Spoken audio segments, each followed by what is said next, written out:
नमस्ते एवरीवन, स्वागत है आपका आपके अपने चैनल नीटफ्लिक्स पे। आज का हमारा टॉपिक है ब्रेन। अब ब्रेन के बारे में बात करने से पहले सबसे पहली चीज, जो ब्रेन है ये हाईएस्ट सेंटर है हमारी बॉडी के अंदर, जो कि जितनी भी एक्टिविटीज बॉडी में हो रही है उन सब के लिए डायरेक्टली या इनडायरेक्टली रिस्पॉन्सिबल है। So it is safe to say that everything which is happening in our body at the moment, in some way or the other, is because of brain. तो ब्रेन के बारे में जानना बहुत जरूरी है। ब्रेन जो है पार्ट होता है सेंट्रल नर्वस सिस्टम का, और सेंट्रल नर्वस सिस्टम के बारे में हमें पता है उसके दो पार्ट्स होते हैं। एक तो होता है ब्रेन और एक होता है स्पाइनल कॉर्ड। आज हम बात कर रहे हैं ब्रेन के बारे में। सबसे पहले एक बार हम सेंट्रल नर्वस सिस्टम का एक रफ फिगर बना लेते हैं।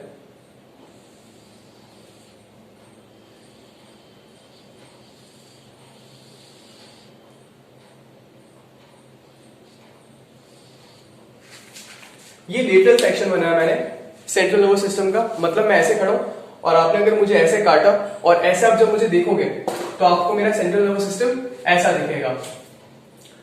अब यहां पर ये क्या है? ये है पिट्यूटरी ग्लैंड। हमें पता है पिट्यूटरी ग्लैंड के बारे में, पोस्टीरियर पिट्यूटरी न्यूरल सिस्टम का ही पार्ट था। और ये मैं क्या बना रहा हूं? ये मैं बना रहा हूं यहाँ पे हाइपोथैलेमस एंड थैलेमस। सबसे पहले जो ब्रेन होता है वो कवर्ड होता है मेनिंजेस से। मेनिंजेस क्या होती है? प्रोटेक्टिव लेयर्स होती है जो ब्रेन को एनवेलप करती है। 3 मेनिंजेस होती है टोटल ब्रेन को एनवेलप करने के लिए। मेनिंजेस होती है, 3 मेनिंजेस होती हैं।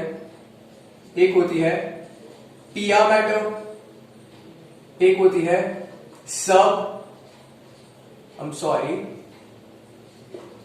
एरेक्नोइड मैटर, एंड एक होती है ड्यूरा मैटर। ये 3 मेनिंजेस होती है जो ब्रेन को या फिर सेंट्रल नर्वस सिस्टम को, सेंट्रल नर्वस सिस्टम में स्पाइनल कॉर्ड भी आ जाएगा, ब्रेन भी आ जाएगा, इन दोनों को एनवेलप करती है तीनों मेनिंजेस। जो पिया मैटर होती है वो अडहेरेंट होती है सेंट्रल नर्वस सिस्टम से, मतलब जो सेंट्रल नर्वस सिस्टम का टिश्यू है इस पार्ट पे चिपकी हुई होती है पिया मैटर। तो एज सच आप इसको कभी हटाकर या रिफ्लेक्ट करके नहीं देख सकते हो कि जुड़ी हुई होती है। तो ये क्या है जो मैं ब्लैक कलर से बना रहा हूं, यही क्या है? यही पिया मैटर है। ओके, मैं आपको ये सारे स्ट्रक्चर्स का नाम बताऊंगा, बट सबसे पहले सेंट्रल नर्वस सिस्टम को एनवेलप किया है सबसे पहली मेनिंज ने, वो है पिया मैटर। ये इनर मोस्ट होती है, दिस इज इनर मोस्ट। पिया मैटर के जस्ट बाहर जो आती है वो होती है एरेक्नोइड मैटर, वो होती है एरेक्नोइड मैटर। और ये मैंने बना दी ग्रीन कलर से एरेक्नोइड मैटर।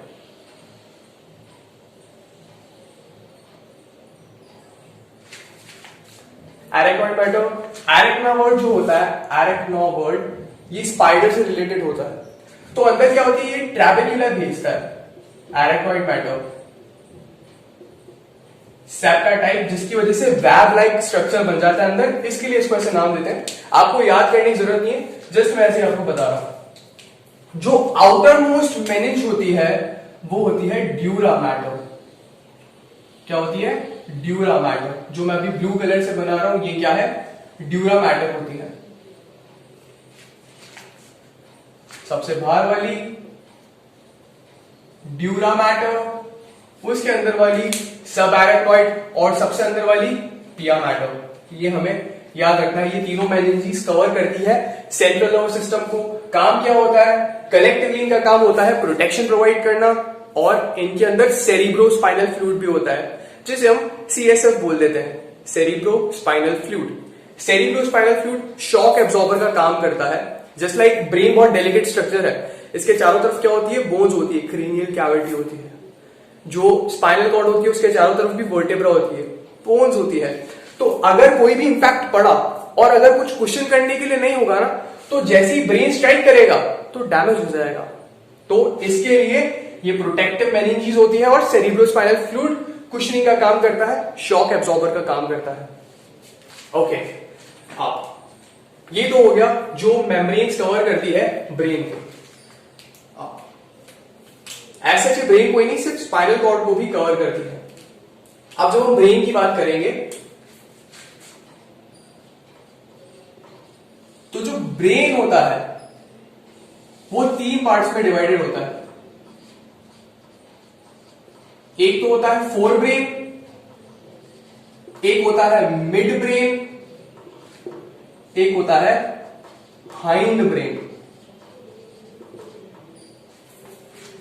जो फोर ब्रेन होता है, सी एम्ब्रियोलॉजिकली जिस तरीके से स्ट्रक्चर्स डिराइव होते हैं उस बेसिस पे जो इनका नाम होता है वो भी हमें पता होना चाहिए। जो फोर ब्रेन होता है उसे हम प्रोसेंसिफिलॉन भी बोलते हैं।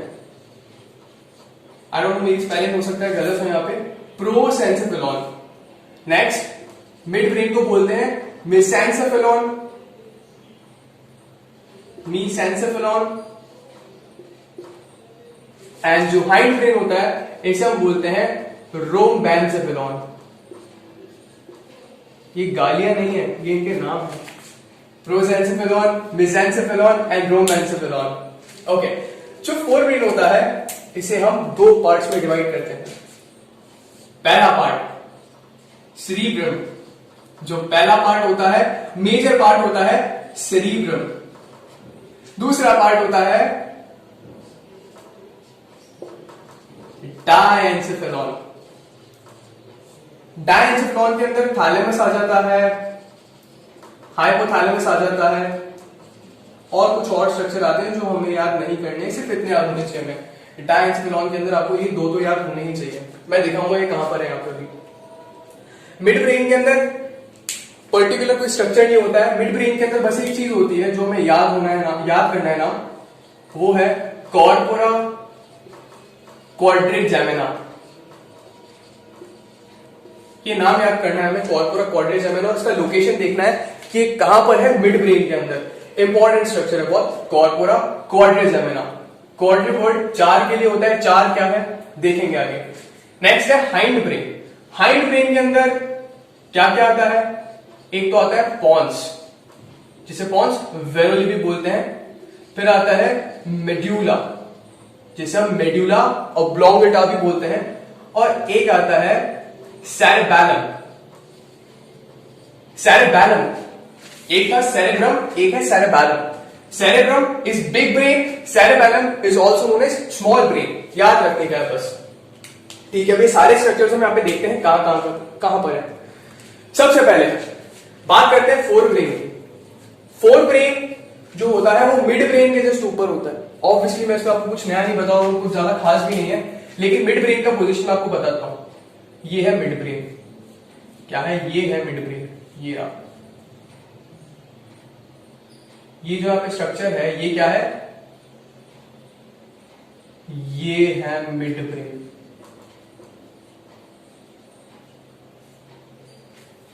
मिड ब्रेन के ऊपर जो भी पोर्शन है वो सब किस में आएगा? फोर ब्रेन में। फोर ब्रेन के अंदर हमने बोला सेरेब्रम होता है, डायएन्सेफेलॉन होता है, तो मैं आपको वो भी दिखाता हूं। ये जो पूरा स्ट्रक्चर आपको दिख रहा है ये क्या है? ये पूरा सेरेब्रम है। और ये वाला जो पोर्शन है यहां पर, ये वाला पोर्शन, ये है डायएन्सेफेलॉन। ये वाला जो पोर्शन है ये क्या है? डायएन्सेफेलॉन। अब डायएन्सेफेलॉन में आपको क्या याद होना चाहिए? Thalamus, hypothalamus. तो जो मैंने ग्रीन शीट बनाई है ना, पूरी ग्रे मैटर की शीट है ये क्या है? ग्रे मैटर की शीट है। बताऊंगा ग्रे मैटर की क्या होता है। ये ग्रे मैटर की शीट, यही क्या है? यही है हाइपोथैलेमस। क्या है ये? हाइपोथैलेमस। और हम हाइपोथैलेमस के बारे में पढ़ चुके कि ये कनेक्टेड होता है पोस्टीरियर पिट्यूटरी से, जहां पर ये डायरेक्टली अपने न्यूरॉन के एक्सॉन्स भेजता है और वहां पे हार्मोन्स रिलीज कराता है। ये रहा पिट्यूटरी ग्लैंड, ये रहा हाइपोथैलेमस, इनके बीच में कनेक्शन है। डायग्राम मेरा अच्छा नहीं है ज्यादा, लेकिन हम इमेजिन कर सकते हैं इनके बीच में कनेक्शन है। ओके, इसके बीच में जो सर्कुलर स्ट्रक्चर है ये क्या है? ये है थैलेमस।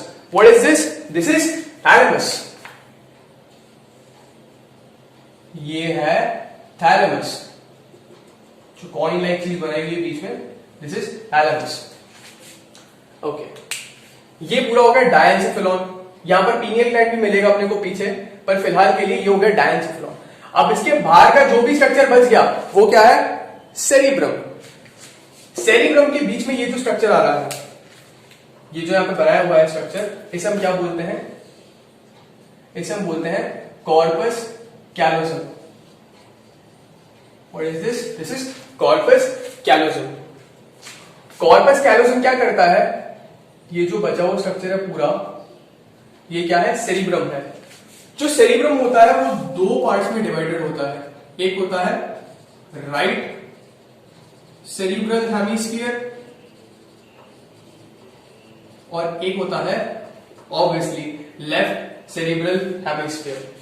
तो एक फिगर में और बनाऊंगा जिस फिगर में ये सारी चीजें जिसके बारे में हम बात करने वाले हैं पूरा क्लियर हो जाएगा। यहां पे वो एक फिगर ये रहा।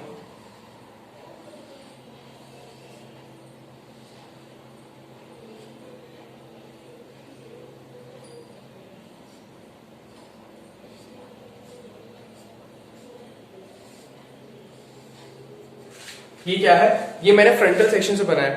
मैं सामने खड़ा हूं, आपने मुझे सामने ऐसे काट दिया, तो अब जो आपको स्ट्रक्चर दिखेगा मेरे सेंट्रल नर्वस सिस्टम का वो ये रहा।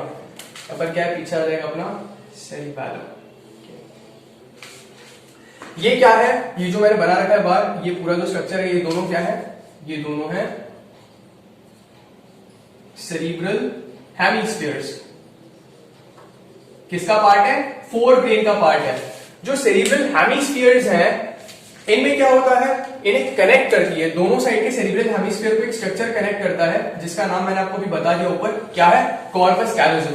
जो कॉर्पस कैलोसम होता है, कॉर्पस कैलोसम, इसका काम होता है राइट सेरिब्रल हेमिस्फीयर को लेफ्ट सेरिब्रल हेमिस्फीयर से कनेक्ट करना। कॉर्पस कैलोसम क्या होता है, corpus callosum, corpus callosum tract होता है। What is it, it is a tract. Tract क्या था, it was collection of axons within central nervous system. Central nervous system में जब भी एक्सॉन्स कलेक्ट हो जाते थे एक जगह तो उसे हम बोलते थे ट्रैक्ट। ये मैंने क्या बनाया, यहां पे बहुत सारे न्यूरॉन बनाए मैंने। ये क्या है, ये सब न्यूरॉन है। तो ये क्या है, न्यूरॉन की सेल बॉडीज है और नीचे क्या है, एक्सॉन्स है। तो जब भी न्यूरोनल सेल बॉडी जब भी कलेक्ट होती थी सेंट्रल नर्वस सिस्टम में, उसे हम क्या बोलते थे, मैंने आपको बताया था, उसे हम बोलते थे न्यूक्लियस। एंड जब भी एक्सॉन कलेक्ट हो रहे थे एक साथ, तो उसे हम क्या बोल रहे थे, उसे हम बोल रहे थे ट्रैक्ट। लेकिन यहां पे चीजें थोड़ी बदलने वाली है। बदलने क्या वाली है, आपको कुछ और नाम याद रखने हैं कि जब भी सेल बॉडीज कलेक्ट होती है तो उसे हम ग्रे मैटर भी बोलते हैं। ग्रे मैटर क्यों बोलते हैं, बिकॉज इनका कलर ही ग्रे होता है। जहां पर भी सेल बॉडीज न्यूरॉन की कलेक्ट हो गई ना एक साथ, तो उसका कलर ग्रे हो जाता है, इसलिए हम उसे ग्रे मैटर भी बोलते हैं। और जहां पर भी ट्रैक कलेक्ट हो जाती है, मतलब जब भी जब भी एक्सॉन्स कलेक्ट होंगी और एक्सॉन्स अगर माइलिनेटेड है, माइलिनेटेड एक्सॉन्स जब भी कलेक्ट होते हैं तो उनका कलर होता है व्हाइट, इसलिए हम उसे बोलते हैं व्हाइट मैटर। माइलिनेटेड एक्सॉन्स क्या देती है, माइलिन शीट कलर देती है व्हाइट। तो एक कलर जो हो रहा है व्हाइट किसकी वजह से आ रहा है, माइलिन शीट की वजह से आ रहा है व्हाइट कलर। इसलिए इन एक्सॉन के बंडल को हम क्या बोलेंगे, white matter. That's so simple. तो जब भी सेल बॉडीज कलेक्ट होंगी न्यूरॉन्स की, उन्हें हम बोलेंगे ग्रे मैटर या न्यूक्लियस। और जब भी एक्सॉन्स कलेक्ट होंगे, एक्सॉन का बंडल बनेगा, उसे हम बोलेंगे ट्रैक्ट या white matter within central nervous system. तो ये क्या है, कॉर्पस कैलोसम भी ट्रैक्ट है। ट्रैक्ट का मतलब क्या है, ये it is collection of axons. What is it, it is collection of axons of neurons. Okay, अब जो सेरिब्रल हेमिस्फीयर्स होते हैं, सेरिब्रल हेमिस्फीयर, इसके भी दो पार्ट्स होते हैं। एक तो होता है आउटर पार्ट और एक होता है inner part. Outer part, inner part. जो आउटर पार्ट होता है उसे हम क्या बोलते हैं, कॉर्टेक्स। क्या बोलते हैं उसे हम, कॉर्टेक्स। जो भी आउटर पार्ट है उसे हम बोलेंगे कॉर्टेक्स। अब मैं यहां पे सेरिब्रल कॉर्टेक्स बना रहा हूं। ये क्या है, सेरिब्रल कॉर्टेक्स है। बहुत इंपॉर्टेंट स्ट्रक्चर होता है सेरिब्रल कॉर्टेक्स। जो इंटेलिजेंस होती है हमारी वो यहीं पर होती है। मतलब अगर इंटेलिजेंट हो, ऑब्वियसली हो, तो वो इंटेलिजेंस इस कॉर्टेक्स की वजह से ही है। ये क्या है? Cerebral cortex. एंड जो सेरिब्रल कॉर्टेक्स होता है, इसका कलर क्या होता है? मैं ये वाला रीजन यूज कर लेता हूं। ओके, यहां पर ऊपर देख लेते हैं। जो कॉर्टेक्स होता है उसका कलर होता है ग्रे। क्या कलर होता है इसका? ग्रे कलर होता है सेरिब्रल कॉर्टेक्स का। क्यों होता है? अगेन मैंने क्या बनाया? ये मैंने न्यूरॉन की सेल बॉडीज बनाई है। तो क्योंकि यहां पर न्यूरॉन की सेल बॉडीज हाईली कंसेंट्रेटेड होती है, इसलिए ये इसे हम और क्या बोलते हैं? इसे हम ग्रे मैटर बोलते हैं। इसे हम ग्रे मैटर भी बोलते हैं। तो cerebral cortex outer most layer होती है, सेरिब्रल हेमिस्फीयर की ग्रे मैटर भी बोलते हैं। जो इनर पोर्शन होता है, इनर पोर्शन क्या होता है? बेसिकली एक्सॉन्स के बंडल से मिलकर बना होता है, जिसे हम क्या बोलते हैं? ट्रैक्ट्स। क्या बोलेंगे हम इसे? ट्रैक्ट्स। तो ये जो सेल बॉडीज है, ऑब्वियसली सेल बॉडीज है तो उनका एक्सॉन भी होगा। तो इनके एक्सॉन्स कहां जाएंगे? बाहर थोड़ी आएंगे, नहीं। इनके एक्सॉन कहां जाते हैं? अंदर की तरफ जाते हैं, ऐसे। कहां जा रहे हैं इनके एक्सॉन्स? अंदर की तरफ जा रहे हैं, ऐसे।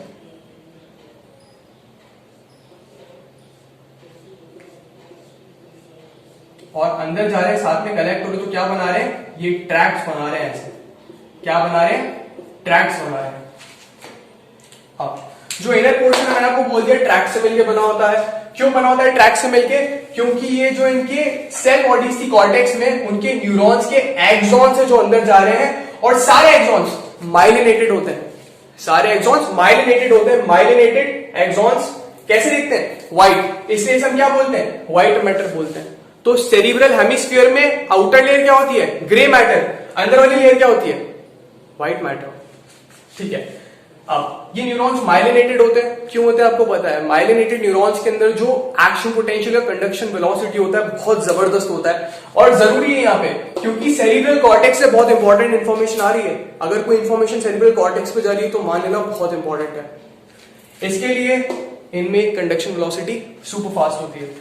अब ये जो फाइबर्स होते हैं, ये फाइबर्स कहां जाते हैं? ये फाइबर्स जाते हैं कुछ और न्यूक्लियर के पास। ये न्यूक्लियर के पास। ये क्या है? मैं यहां पे मर्सिडीज का साइन नहीं बना रहा हूं। क्या है ये? ये है thalamus. What is this? This is thalamus. जो भी इंफॉर्मेशन होगी बॉडी के अंदर, चाहे वो मोटर इंफॉर्मेशन है, मोटर मींस जो हमारा सेंट्रल नर्वस सिस्टम को इंफॉर्मेशन भेजना है पेरिफेरल ऑर्गन की तरफ, वो होती है मोटर इंफॉर्मेशन। चाहे वो मोटर इंफॉर्मेशन है जो सेरिब्रल कॉर्टेक्स से जा रही है पेरिफेरल ऑर्गन की तरफ, या फिर पेरिफेरल ऑर्गन से इंफॉर्मेशन स्पाइनल कॉर्ड के थ्रू या किसी और स्ट्रक्चर के थ्रू अगर उसे कॉर्टेक्स तक जाना है, तो बीच में एक रीजन आता है जहां पे उसको रिले करना ही पड़ेगा। मतलब रिले रेस में क्या होता है? आपको अपने पार्टनर्स को जो स्क्रोल होता है वो पास ऑन करना होता है। तो वहां पर ये इस रिले रेस के अंदर ऐसा पार्टनर है जो हर बार चाहे कोई भी इंफॉर्मेशन हो यहां से पास होगी होगी। This is thalamus. This is thalamus. तो व्हाइट मैटर के जो ये हमारे फाइबर्स हैं, जिसे हम ट्रैक बोल रहे हैं, वो ट्रैक्स कहां पर जाएंगे?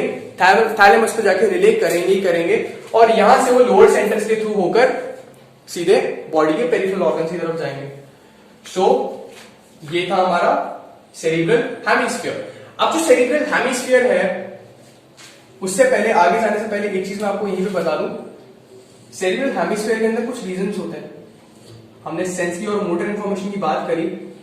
ऑब्वियसली ये जो ट्रैक्ट है, अगर नीचे जा रहे तो मोटर इंफॉर्मेशन ले जाएंगे सेरिब्रल हेमिस्फीयर के मोटर एरियाज से, और अगर सेंसरी इंफॉर्मेशन है तो सेरिब्रल हेमिस्फीयर के सेंसरी एरियाज में जाएंगे।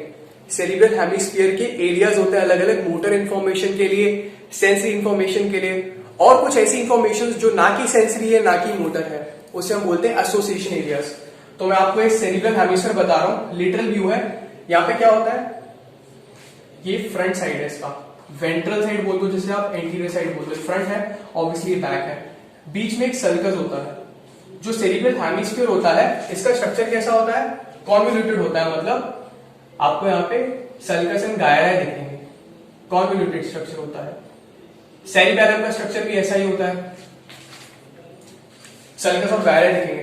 तो यहाँ पे एक सर्कस होता है बड़ा सा, जिसे हम सेंट्रल सर्कस बोलते हैं।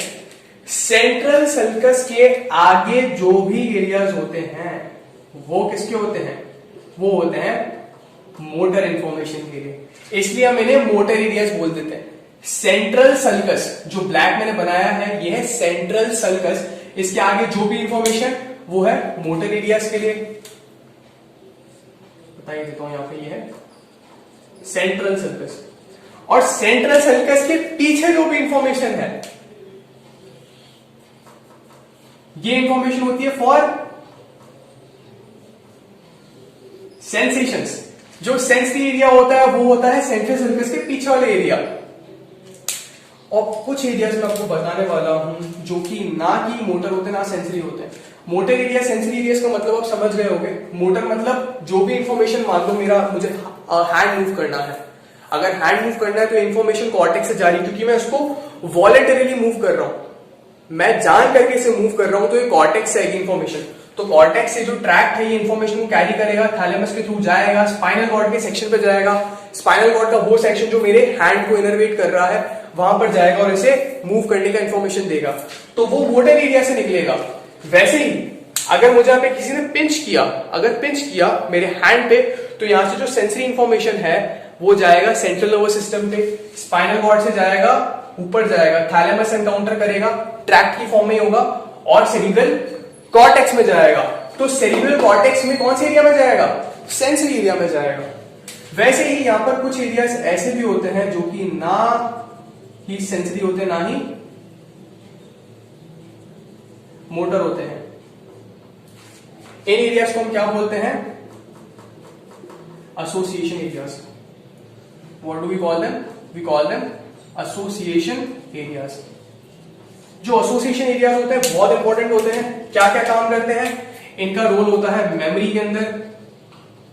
मेमोरी कितना इंपॉर्टेंट है आपको पता है। इंटेलिजेंस, अगेन जिसका मेमोरी अच्छा है वो इंटेलिजेंट है। It is one of the character of intelligent people. Memory के साथ कम्युनिकेशन, जो कम्युनिकेशन होता है उसमें भी रोल होता है बहुत इंपॉर्टेंट। किसका? एसोसिएशन एरियाज का। अब यहां पे कुछ एसोसिएशन एरियाज जो आपको पता होने चाहिए, जैसे एक होता है ब्रोकाज एरिया, एक होता है ब्रोकाज एरिया, इन पे क्वेश्चन आ रखा है, एंड वर्निकेज एरिया। जो वर्निकेज एरिया होता है, वर्निकेज एरिया लैंग्वेज से रिलेटेड होता है। वर्निकेज एरिया लैंग्वेज को समझने के काम आता है। मतलब वर्निकेज एरिया क्या बता रहा है? अगर ये एरिया अच्छे से फंक्शन कर रहा है तो आप लैंग्वेज को अच्छे से समझ सकते हो। लिंग्वल एरिया और लिंग्विस्टिक रीजन होता है ये। ब्रोकाज एरिया क्या होता है? वर्ड फॉर्मेशन में काम करता है। अगर आपको मीनिंगफुल सेंटेंसेस बोल रहे हैं तो आपको वर्ड्स बनाने आने चाहिए, राइट? तो वर्ड्स फॉर्मेशन का काम किसका होता है? ब्रोकाज एरिया का। और फॉर इंस्टेंस मान लो कोई इंडिविजुअल है जिसको ट्यूमर हो गया ब्रेन के अंदर, और उस ट्यूमर की वजह से ब्रोकाज एरिया डैमेज हो गया, तो वर्ड्स फॉर्म नहीं कर पाएगा। तो ऐसा कुछ बनेगा, मतलब वो मीनिंगफुल सेंटेंस नहीं बना पाएगा बिकॉज वो वर्ड्स नहीं बोल पा रहा है। तो ब्रोकाज एरिया इंपॉर्टेंट है, ये एसोसिएशन एरियाज में ही आते हैं। ये दो हमें पता होने चाहिए, Broca's area, Wernicke's area. Okay, so this was all about cerebral cortex, cerebral hemisphere. Cerebral hemisphere का outer region cortex, inner region हमने बात कर ली, ट्रैक्ट से मिलकर बना होता है। इन ट्रैक्ट्स में इंफॉर्मेशन कैरी कर रहा होता है, मोटर इंफॉर्मेशन, सेंसरी इंफॉर्मेशन या फिर इंफॉर्मेशन फ्रॉम एसोसिएशन एरियाज, और ये सब हम देख चुके हैं। अब डायएन्सेफेलॉन में बात करेंगे थैलेमस की। थैलेमस क्या था? रिले सेंटर था। मतलब सारी इंफॉर्मेशन, कोई भी इंफॉर्मेशन हो यहां से रिले करेगी, तो थैलेमस क्या है? रिले सेंटर है। What is thalamus? Thalamus is a relay centre. Next, hypothalamus. Hypothalamus super important है। हमने बात करी थी ऑलरेडी हाइपोथैलेमस के बारे में कि हाइपोथैलेमस क्या करता है। एक तो इसका एंडोक्राइन सिस्टम में भी रोल था, मतलब न्यूरोसेक्रेटरी रोल था, न्यूरोसेक्रेटरी रोल्स फॉर हॉर्मोन्स। और क्या फंक्शन होता है इसका? ये टेम्परेचर रेगुलेशन में हेल्प करता है। जो आपका ईटिंग बिहेवियर है, ईटिंग एंड ड्रिंकिंग बिहेवियर, वो सब कौन रेगुलेट करता है? वो सब रेगुलेट करता है हाइपोथैलेमस। टेम्परेचर रेगुलेशन के लिए मैं आपको एक और चीज बताऊं, हाइपोथैलेमस को हम थर्मोस्टैट भी बोलते हैं बॉडी का, क्योंकि टेम्परेचर रेगुलेट करता है। जब हमको फीवर होता है तो क्या होता है? फीवर क्यों होता है? इन्फेक्शन हुआ। इन्फेक्शन जब हो रहा है तो कोई भी माइक्रोब ने मानो डैमेज कर दिया ट्रॉमा कर रहा है, मतलब इंजरी कॉज कर रहा है बॉडी को, तो वहां पे उस एरिया में प्रोस्टाग्लैंडिन्स निकलते हैं। प्रोस्टाग्लैंडिन्स ब्लड के अंदर जाते हैं, हाइपोथैलेमस में जाते हैं और वहां पे जो बॉडी का टेम्परेचर का सेट पॉइंट होता है उसे चेंज कर देते हैं, उसे बढ़ा देते हैं। तो बॉडी को क्या करना होता है, बॉडी का टेम्परेचर बढ़ाना होता है, तो उसके लिए शिवर करने लगती है। Shivering is a kind of exercise. Exercise करने में बॉडी का टेम्परेचर बढ़ता है, तो क्या होगा, बॉडी का टेम्परेचर बढ़ जाएगा। तो हाइपोथैलेमस में ही टेम्परेचर रेगुलेशन का सेंटर भी होता है। न्यूक्लियाई होते हैं हाइपोथैलेमस के अंदर, जहां से सारी चीजें होती है। अच्छा, हाइपोथैलेमस का एक इंपॉर्टेंट रोल होता है। कुछ स्ट्रक्चर्स हैं जिनके बारे में मैं यहीं पे मेंशन कर देता हूं, लाइक अमीगडाला, अमीगडाला, हिप्पोकैम्पस, एक सिंगुलेट गायरस भी होता है, लेकिन हमें वहां तक नहीं जाना है। ऐसे कुछ स्ट्रक्चर्स मिलके क्या बनाते हैं, लिम्बिक सिस्टम बनाते हैं। क्या बोलते हैं इसे हम, limbic system. Limbic system hypothalamus के साथ मिलके बहुत इंपॉर्टेंट चीजें करता है। क्या करता है, वो फंक्शंस मैं बता देता हूं आपको। उसमें से पहला फंक्शन क्या होता है, इमोशंस को कंट्रोल करता है, सेक्सुअल बिहेवियर को रेगुलेट करता है, यस ये भी करता है हाइपोथैलेमस लिम्बिक सिस्टम के साथ मिलके। और जो थॉट प्रोसेस होता है थोड़ा सा उसमें भी इसका रोल होता है। तो इमोशंस, सेक्सुअल बिहेवियर और थॉट्स कौन देखता है, ये hypothalamus along with limbic system. ठीक है, तो इसी के साथ हमारा फोरब्रेन हुआ फिनिश। अब हमारे मिड ब्रेन पे, मिड ब्रेन में मैंने बोला था स्ट्रक्चर होता है कॉर्पोरा क्वाड्रिजेमिना, कॉर्पोरा क्वाड्रिजेमिना। जो कॉर्पोरा क्वाड्रिजेमिना होता है कुछ नहीं होता है, जो मिड ब्रेन होता है, जो यहाँ पे पीछे का रीजन होता है, पोस्टीरियर रीजन होता है मिड ब्रेन का, वहां पर स्वेलिंग्स होती है। क्या होती है, स्वेलिंग्स। जो मैंने ये यहां पर क्या है, ये तो हो गया पूरा सेरिब्रल हेमिस्फीयर, ये है मिड ब्रेन। ये क्या है, ये है मिड ब्रेन। इस मिड ब्रेन में यहाँ पे मैंने मिड ब्रेन बनाया था, इसके पीछे वाली साइड यहाँ पे पोस्टीरियर साइड, ये आगे वाला साइड था, this was anterior and this is posterior. तो पीछे क्या होती है, स्वेलिंग होती है। आप लेटरल देख रहे हो, मतलब आप ऐसे देख रहे हो, तो स्वेलिंग लेफ्ट साइड में भी होती है, राइट साइड में भी होती है। एक ऊपर होती है, एक नीचे होती है, दोनों साइड। तो टोटल कितनी हुई, one swelling on the top and one swelling at the bottom on right side as well as on the left side. दोनों एड अप करोगे तो कितना होगा, 4 स्वेलिंग्स आएगा। इसलिए quadrigemina. Why quadri, because 4 swellings है, one at the top and one at the bottom on each side. तो this is corpora quadrigemina. Function के बारे में बात नहीं करी आपकी टेक्स्ट बुक में, तो हम भी बात नहीं करेंगे, ज्यादा डिटेल में नहीं जाएंगे। हाँ, यहां से एक स्ट्रक्चर पास होता है जिसे हम बोलते हैं सेरिब्रल इक्विडक्ट। होता क्या है, जैसे आपके हार्ट के 2 वेंट्रिकल्स होते हैं, वैसे ब्रेन में भी वेंट्रिकल्स होते हैं, और वेंट्रिकल्स के अंदर सेरिब्रोस्पाइनल फ्लूइड कैरी करते, सेरिब्रोस्पाइनल फ्लूइड मूव करता है। ये मैंने क्या बनाया है, ये मैंने वेंट्रिकुलर सिस्टम बनाया है ब्रेन का। एक छोटा सा एग्जांपल दे रहा हूं। मिड ब्रेन के अंदर क्या होता है, जो कैनाल होता है जिसके अंदर सीएसएफ होता है, वो होता है सेरिब्रल एक्वेडक्ट। मिड ब्रेन के अंदर होता है सेरिब्रल एक्वेडक्ट, जिसके अंदर सीएसएफ होता है। सेरिब्रल एक्वेडक्ट होता है मिड ब्रेन के अंदर, जिसके अंदर सीएसएफ होता है। और ये 4th वेंट्रिकल है जिसके बारे में हम बात नहीं कर रहे हैं, नहीं जाना है इतनी डिटेल के अंदर। तो ये तो हो गया मिड ब्रेन। जो हाइंड ब्रेन है, हाइंड ब्रेन में आ गया पॉन्स, मेडुला, सेरेबैलम। जो पॉन्स और मेडुला है, इनका फंक्शन क्या होता है, जितनी भी इनवॉलेंट्री एक्टिविटीज होती है, एक बेसिक कंसेप्ट है। जो हायर सेंटर्स होते हैं सेंट्रल नर्वस सिस्टम के, हायर सेंटर्स में आपका सेरेब्रम आ गया, डायंसफिलॉन आ गया। यहां पे जो भी एक्टिविटीज होती है, मेजरली मैं सेरिब्रल हेमिस्फीयर की बात कर रहा हूं, वहां पर जो एक्टिविटीज होती है वो सारी डेलिबरेट होती है।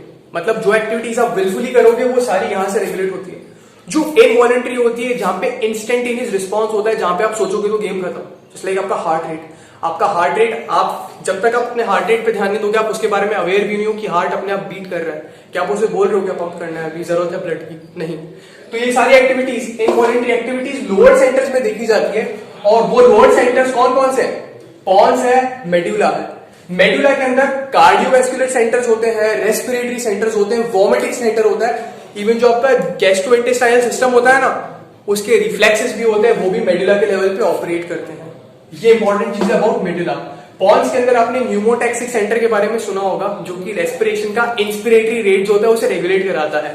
वो कहां पर होता है? पॉन्स में होता है। ओके, जो मेडुला है उसके बारे में एक और चीज, ये मेडुला है। कहां है मेडुला? ये है मेडुला। जो मेडुला होता है, इस मेडुला का कंटिन्यूएशन ही होता है स्पाइनल कॉर्ड। ये क्या है? पूरा स्पाइनल कॉर्ड। क्या है ये है स्पाइनल कॉर्ड। और स्पाइनल कॉर्ड क्या होता है? मेडुला का कंटिन्यूएशन होता है। तो ये हमें याद रखना है कि मेडुला अल्टीमेटली आगे जाके स्पाइनल कॉर्ड बनाएगा। ज्यादा नहीं जानना है इनके बारे में, सिर्फ इतना जानना है कि बहुत सारे इनवॉलेंटरी एक्शंस होते हैं, उनके सेंटर्स होते हैं पॉन्स एंड मेडुला के अंदर। सेरेबैलम का फंक्शन क्या होता है? Balance and coordination of movements.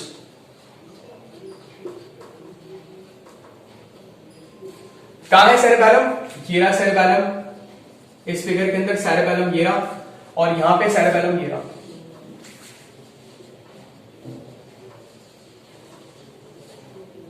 Pond's ये रहा, पॉन्स। एंटीरियर को आप समझ जाइएगा, मैं यहां पे मेंशन कर रहा हूं एंटीरियर। ये हो गया नीचे वाला स्पेलिंग मेडुला मेंशन कर रखा है ऑलरेडी। ओके, यहां पर कहां है? ये रहा मेडुला और ये रहा पॉन्स। इसके जस्ट ऊपर है मिड ब्रेन, और ये रहा हमारा स्पाइनल कॉर्ड। तो ये दोनों डायग्राम्स अगर आपको याद रहेंगे तो आपको सारे कंसेप्ट याद रहेंगे, आपको इनमें से कुछ भी कभी नहीं भूलेगा। ठीक है। सो एक सेरेबेलम के बारे में एक और चीज, जस्ट लाइक सेरिब्रल हेमिस्फीयर, जो सेरिब्रम होता है यहां पे भी बाहर क्या होता है? बाहर ग्रे मैटर होता है।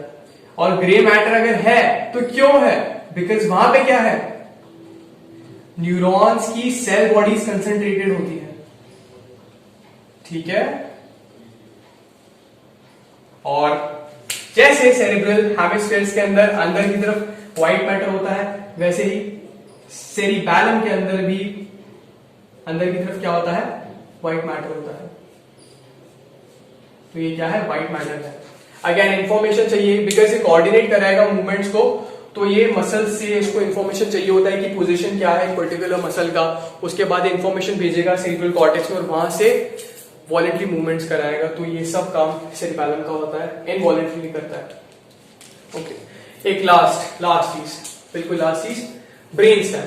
जो ब्रेन स्टेम है वो क्या है? सी, ब्रेन स्टेम उन स्ट्रक्चर्स का कॉम्बिनेशन है जो कि सेरेब्रम को कनेक्ट करते हैं स्पाइनल कॉर्ड से। उसमें कौन कौन आ जाएगा? जो आपका ब्रेन स्टेम है उसमें आ जाता है midbrain, pons and medulla. Midbrain, pons, medulla साथ में मिलकर क्या बनाते हैं? Brain stem. ये याद रखना है क्योंकि इस पे क्वेश्चन आ सकता है। याद रखना, हाइंड ब्रेन में आता है पॉन्स, मेडुला, सेरेबैलम, लेकिन ब्रेन स्टेम क्या होती है? Midbrain, pons and medulla. Midbrain का काम क्या था? फोर ब्रेन को और हाइंड ब्रेन को कनेक्ट करना। तो ये इनके बीच में एक छोटा सा डिफरेंस।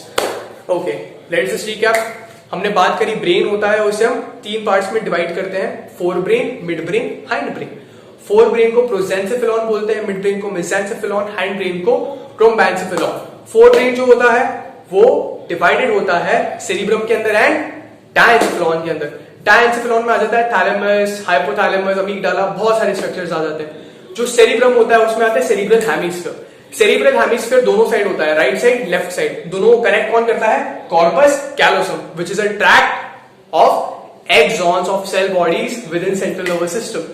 सेरिब्रल हेमिस्फीयर के दो पार्ट्स होते हैं, एक होता है आउटर पार्ट, एक होता है इनर पार्ट। जो आउटर पार्ट होता है उसे हम बोलते हैं सेरिब्रल कॉर्टेक्स, और क्योंकि वहां पर सारी न्यूरॉन्स की सेल बॉडीज कलेक्टेड होती है तो उसे हम क्या बोलते हैं? ग्रे मैटर भी बोलते हैं। इनके जो एक्सॉन्स होते हैं वो अंदर की तरफ प्रोट्रूड करते हैं और वो ही इनर पार्ट बनाते हैं सेरिब्रल हेमिस्फीयर का, जिसे हम ट्रैक्ट्स बोलते हैं। ये इंफॉर्मेशन को कैरी करते हैं मोटर एरिया से, सेंसरी एरिया से, या फिर एसोसिएशन एरिया से, जो सेरिब्रल हेमिस्फीयर का पार्ट होते हैं। सेरिब्रल हेमिस्फीयर में जो एसोसिएशन एरियाज होते हैं बहुत इंपॉर्टेंट होते हैं, क्योंकि इनका रोल मेमोरी के अंदर होता है और कम्युनिकेशन के अंदर भी होता है। इसके बाद हमने बात करी डायंसेफेलॉन। थैलेमस रिले सेंटर था। कोई भी इंफॉर्मेशन हो, सेंसरी, मोटर, अगर उसे मूव करना है सेंट्रल नर्वस सिस्टम से पेरिफेरी के अंदर या पेरिफेरी से सेंट्रल नर्वस सिस्टम में, तो उसे थैलेमस से जाना ही पड़ेगा। That's why thalamus was the most important relay centre with in central nervous system. फिर था हाइपोथैलेमस। हाइपोथैलेमस के बारे में बात करी, टेम्परेचर रेगुलेटर होता है और हमारा जो भी न्यूरोसेक्रेटरी फंक्शंस होते हैं वो करता है। ईटिंग हैबिट्स, ड्रिंकिंग हैबिट्स, ये सबको रेगुलेट करता है हाइपोथैलेमस। फिर बात करी मिड ब्रेन की। मिड ब्रेन कनेक्ट करता है फोर ब्रेन को हाइंड ब्रेन को। पोस्टीरियर में मिड ब्रेन के पीछे 4 स्वेलिंग्स होती है जिसे हम कॉर्पोरा क्वाड्रिजेमिना बोलते हैं, और इसके बारे में हमें कुछ नहीं जानना, इसके बारे में ज्यादा। हाइंड ब्रेन में आता है पॉन्स, मेडुला, सेरेबैलम। सेरेबैलम बैलेंस और जो मसल मूवमेंट्स होते थे वॉलेंट्री, उनको कोऑर्डिनेट करने का काम करता है, इनवॉलेंटरीली कोऑर्डिनेट करता है। पॉन्स एंड मेडुला जितने भी इनवॉलेंट्री एक्शंस थे, विसरल एक्शंस थे बॉडी के अंदर, विसरा को कंट्रोल करने का काम कर रहे थे pons and medulla. So that is all for today. Thank you.